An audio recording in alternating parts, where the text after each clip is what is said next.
Assalamualaikum warahmatullahi wabarakatuh. Di mungkin ini kita pembelajaran hari ini saya mengambil model pembelajaran problem based learning dengan pendekatan project based learning, di mana nanti berbasis problem. Setelah itu kita akan mengerjakan sebuah project. Terus sebelum kita mulai pembelajaran hari ini, tolong disiapkan dulu Pak Nova, Mbak. Di tempat duduk siap, Dok. Berdoa mulai. Selesai. Assalamualaikum warahmatullahi wabarakatuh. Hari ini yang tidak masuk siapa? Mungkin dari sekian 1, 2, 3, 4, 5. Oh iya. Mungkin anaknya belum datang. Kita mulai aja. Materi kita yang ini mau kita bahas itu adalah domain name server, di mana namanya domain. Sebelumnya saya review dulu. Jadi kemarin kita mempelajari namanya DHCP server, di mana dengan adanya DHCP server itu mengatur traffic jaringan yang tadinya kita setting secara manual, itu bisa kita otomatiskan untuk mengurangi kesalahan-kesalahan pada saat kita konfigurasi. Dimana kalau konfigurasi secara manual nanti terjadi banyak kesalahan.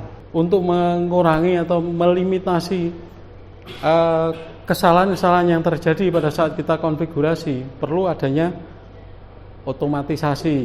Jadi dengan adanya sistem yang terakomodir bisa mengelola jaringan secara baik.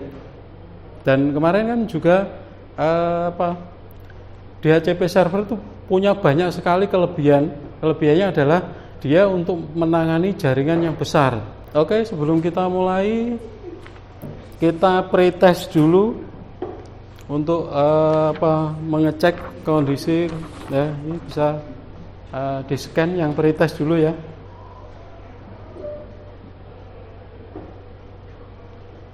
Nanti diserahkan ke temannya kalau yang sudah di scan dulu.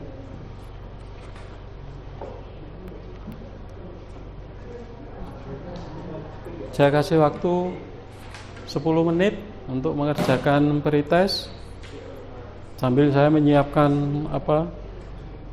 presentasinya. Gimana? Sudah selesai? Sudah? Selanjutnya adalah orientasi pada masalah.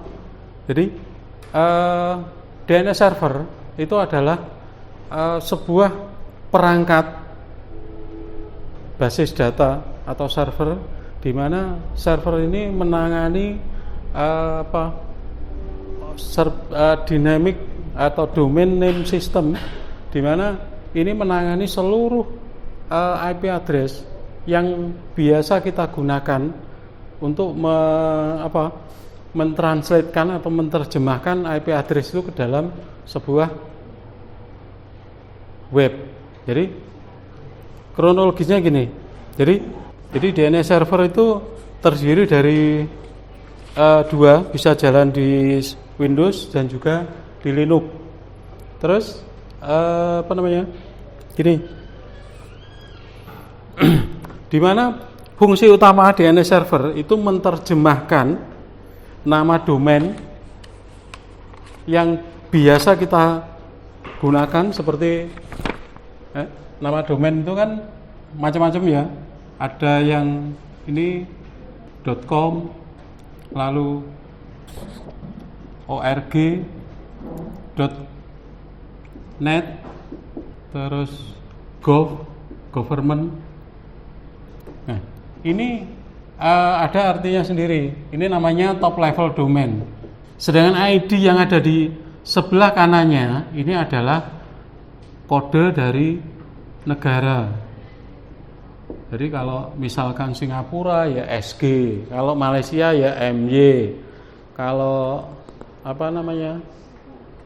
UK, Inggris misalkan.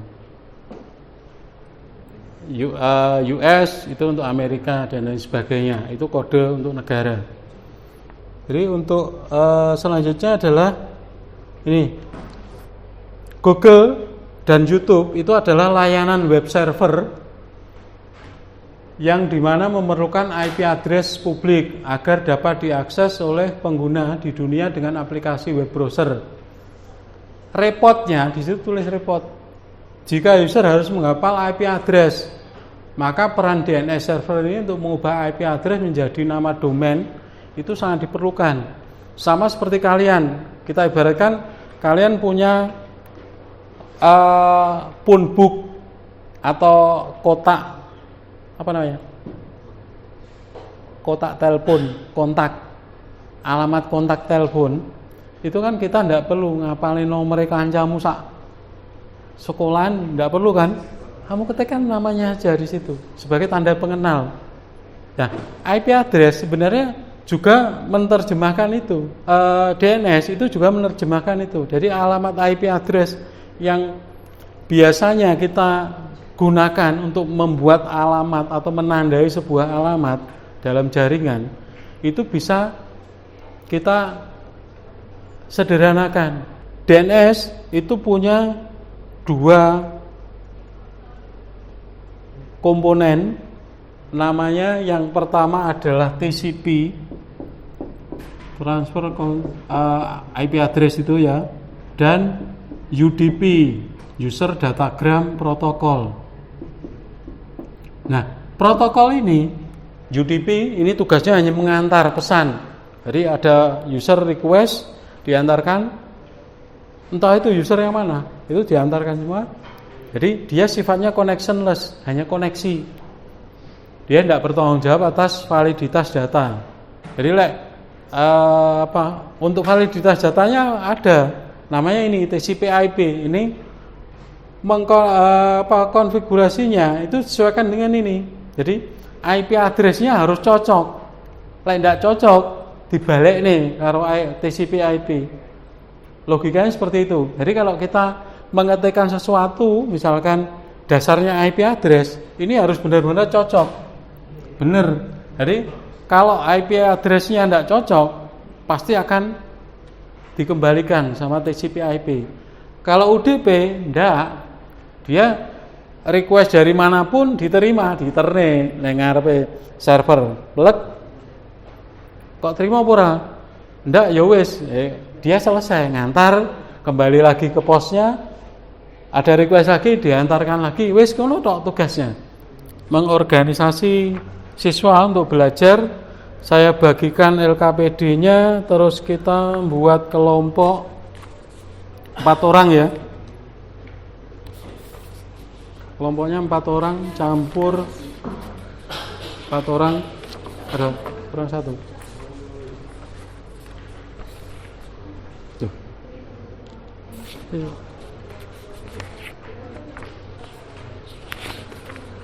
Tuh kebalik.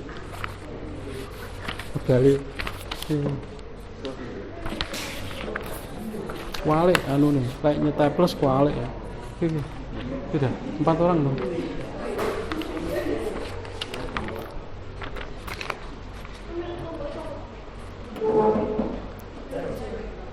Tolong kelompoknya sebutkan ya, tak tulis sini. Kelompok 1, bentar. Jadi pindah tempat ya. Yang heterogen, jangan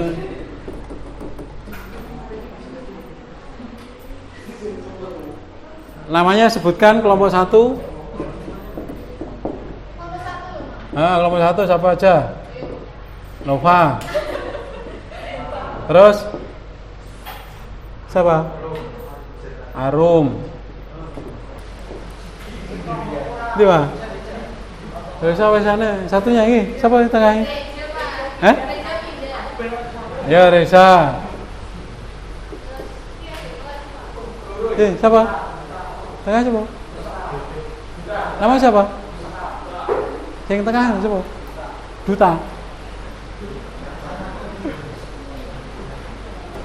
3. Satunya enggak ada. Udah, tugasnya kita desain. Jadi pembagian kelompok sudah saya bagikan. Lalu pengisian RKPD-nya bisa kamu lihat di situ.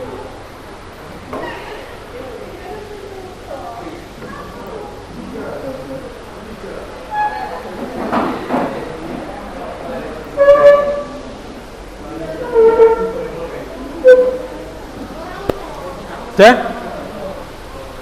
Sekarang ini masih kosong lembar kerjanya di Cisco. Jadi kita buat topologi seperti di situ.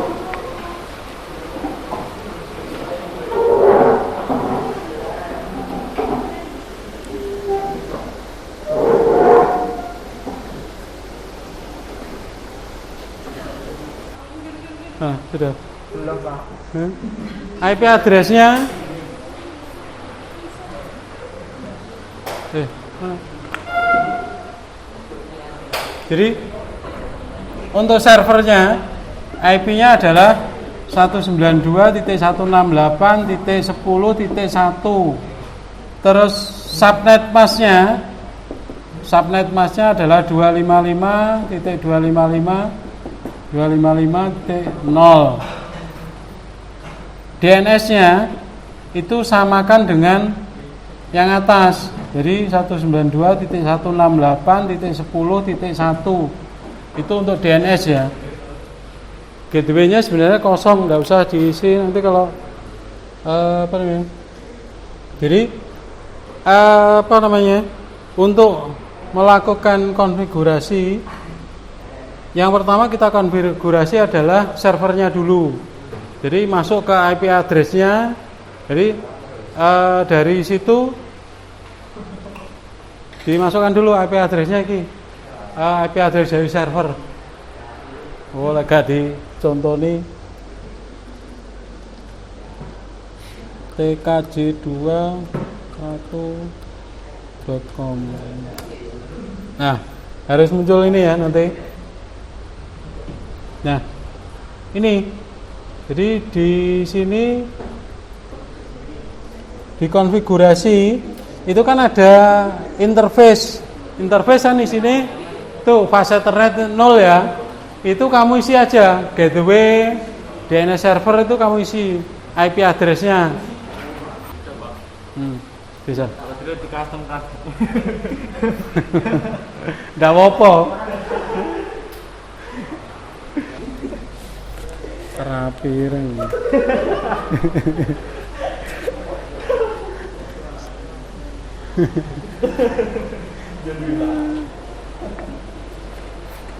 Iya, Pak.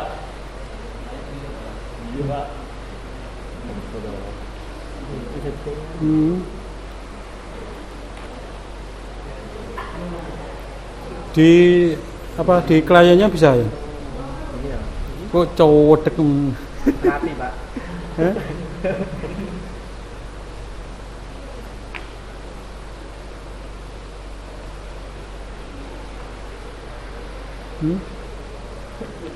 Duh, belum bisa. Bisa. Terus? Ya itu masuk ke desktop tadi. Ini kan sudah masuk. Sudah. Jadinya apa, Bu? Reval. Oh ya, terus desktopnya sorry. Di DHCP-nya sudah?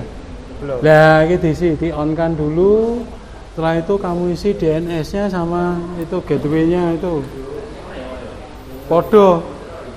Emang kamu copy aja enggak apa-apa. Berarti kesimpulannya apa?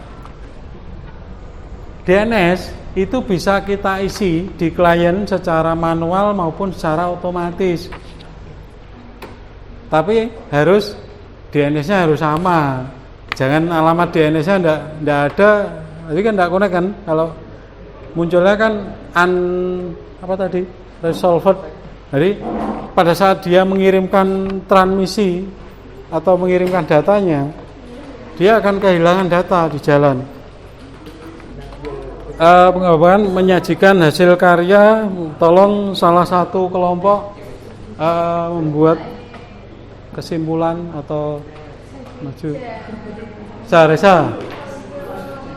Ya kelompoknya maju, sing coba itu. Kelompoknya Resa maju, mungkin.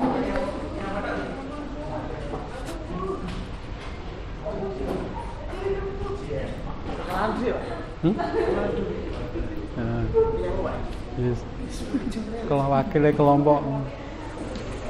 Assalamualaikum warahmatullahi wabarakatuh. Saya dan teman-teman ingin mempraktekkan langkah-langkah konfigurasi layanan di DNS server. Nama saya Wisnu Reza Andra Pirano dan ini teman saya Kurniawan.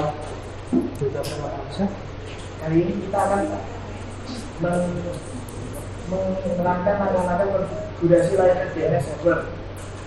Pertama, pakailah server lalu sambungkan ke switch dan sambungkan switch ke PC yang sudah disiapkan. Dan sambungkan lagi switch dengan switch menggunakan kabel cross. Lalu sambungkan lagi dengan access point setting access point hingga dapat menggunakan laptop dan PC. Kemudian cobalah ke browser dengan menggunakan konfigurasinya gimana? Konfigurasinya masukkan IP. IP ini gue IP addressnya terus sudah ya kita kasih applause untuk ya terima kasih. Jadi dari hasil eksperimen yang kita sudah kalian laksanakan, jadi salah satu contohnya tadi temanmu, jadi step by step-nya pada saat kita konfigurasi DNS itu memang perlu sekali mempertegas bahwa IP address yang kita masukkan di DNS server itu cara manual ya. Jadi terus untuk menganalisis dan evaluasi pemecahan masalah, jadi dari situ nanti LKPD-nya kamu kumpulkan. Setelah itu saya review untuk permasalahan hari ini. Jadi apa yang telah kita lakukan uji cobakan di simulasi Cisco Packet Tracer ini. Jadi step by step-nya seperti tadi kita harus tuliskan IP address secara jelas, jangan sampai kita bisa menggunakan IP itu secara manual di setiap PC, bisa kita juga bisa menggunakan DHCP secara otomatis untuk mengcoverage seluruh komputer yang terkoneksi dalam jaringan. Jadi kesimpulannya pada hari ini, pada pembelajaran hari ini, jadi sistem operasi yang ada dalam komputer, setiap komputer itu sebenarnya bisa dijadikan sarana atau perangkat kebutuhan untuk perencanaan dalam jaringan yang ada hubungannya dengan koneksi dengan DNS ataupun DHCP, web server dan lain sebagainya. Dengan pengaturan seperti yang tadi kita lakukan bersama. Jadi konfigurasinya harus diingat-ingat. Karena apa? Pada saat kita konfigurasi itu kan pasti membutuhkan seperti yang dilakukan seperti ini. Leo tadi saya suruh coba, nanti satunya dikasih IP manual, terus dia lupa DNS-nya tidak diisi, ya ternyata begitu dites tidak connect kan, baru setelah dikasih DNS-nya, IP-nya dikopikan ke tempatnya DNS, dia bisa terkonek lagi. Nah, untuk materi berikutnya, jadi dari pemecahan masalah yang bisa saya simpulkan, berarti semua perangkat yang terkoneksi dalam jaringan, terutama yang di cover oleh DNS maupun DHCP itu bisa dibuat secara manual maupun secara otomatis. Asalkan dalam satu jaringan, lingkup jaringan itu ada server yang mengatur.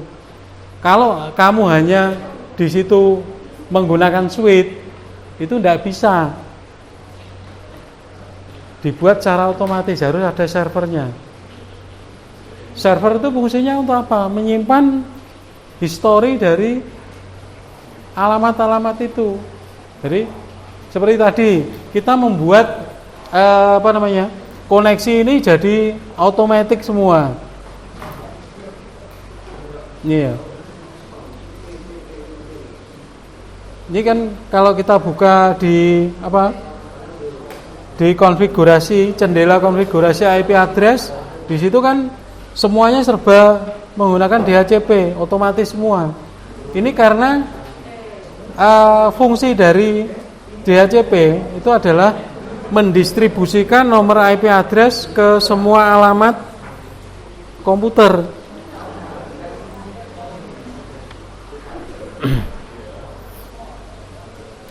Untuk kesimpulannya, dari kita bisa mengisikan IP address itu secara manual di server.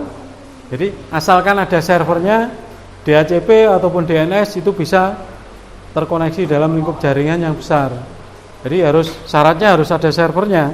Kalau tidak ada ya kita tidak bisa implementasi. Tapi kita bisa asalkan ada koneksi internet. Jadi kita pakai server luar, tapi nanti IP yang kita maksudkan itu acak-acakan. Jadi random, tidak bisa seperti pada saat kita konfigurasi secara manual tadi ya. Jadi ngikut dari servernya. Terus untuk sekarang kamu kerjakan post testnya kamu scan lagi yang di sebelah tadi, sebelahnya ada post test. Jadi kamu scan lagi, post testnya dikerjakan sudah. Yang post test ya, yang post test dikerjakan dulu.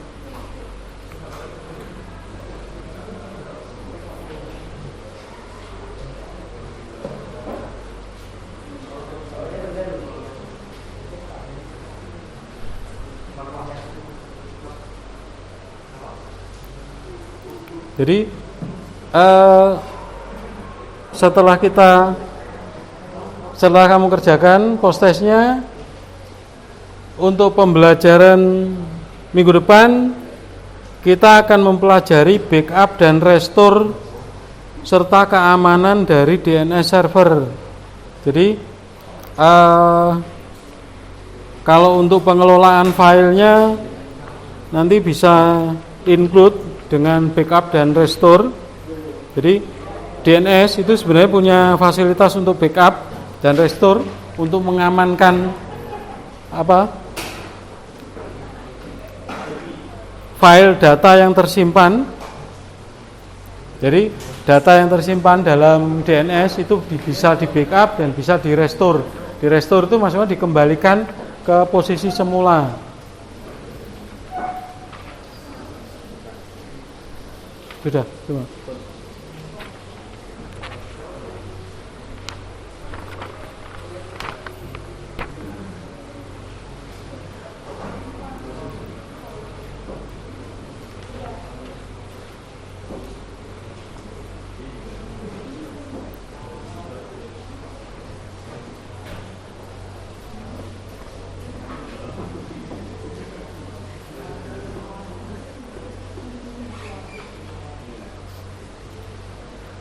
Sudah semua post testnya sudah dikerjakan semua.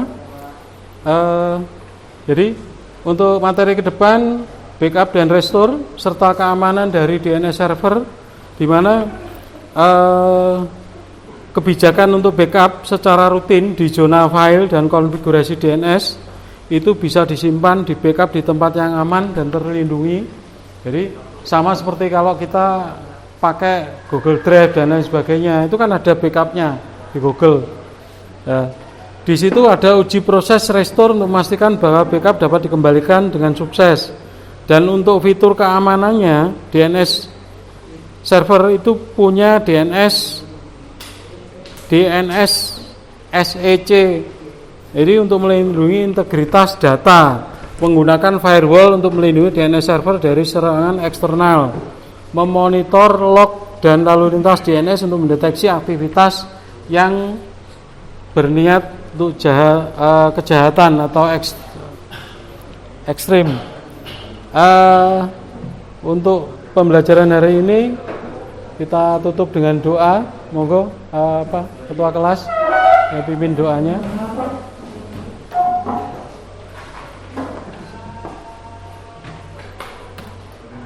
Di tempat duduk siap gerak. Berdoa mulai.